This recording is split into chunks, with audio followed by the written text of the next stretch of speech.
সুন্দরী travel blogger, social মিডিয়াতে influencer, চ্যানেলের নাম ট্রাভেল উইথ জো, মালকিন জ্যোতি রানী মালহোত্রা। আর সেই সুন্দর মুখের আড়ালেই পাকিস্তানকে তথ্য পাচার।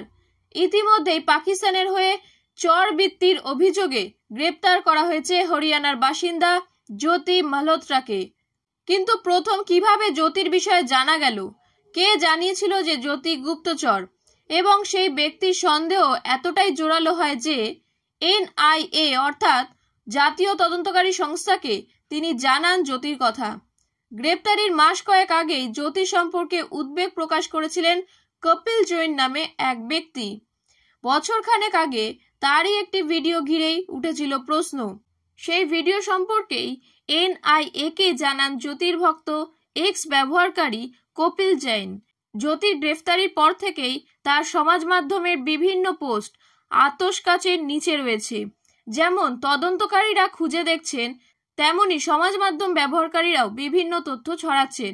জানা গিয়েছে জ্যোতির সোশ্যাল মিডিয়ার সেই সব পোস্ট নিয়েই 2024 সালের মে মাসে এনআইএ কে সতর্ক করেছিলেন কপিল জৈন নামে এক ব্যক্তি।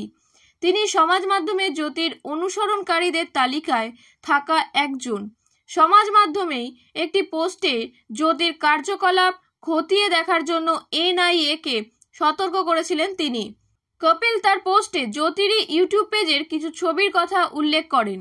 লেখেন, এনআইএ দয়া করে এই মহিলার উপর নজর রাখুন।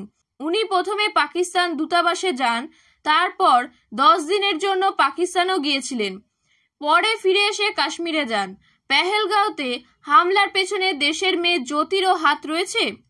গ্রেপ্তারির পর এই প্রশ্নই ভাবাচ্ছে কেন্দ্রীয় তদন্তকারীদের।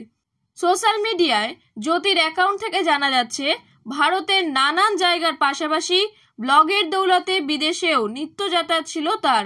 পাকিস্তান ছিল মূল ঘাঁটি। এছাড়াও সিঙ্গাপুর, চীন সহ নানা দেশে ঘুরে বেড়াতেন ট্রাভেল ব্লগের অছিলায়। পাকিস্তানেরও নানা জায়গায় ঘুরে ঘুরে ভিডিও বানাতে দেখা গিয়েছে তাকে। সেখানে পাকিস্তানের গুণগান করছেন জ্যোতি। পাকিস্তানের হিন্দু মন্দিরের সামনেও বহু ভিডিও রয়েছে তার।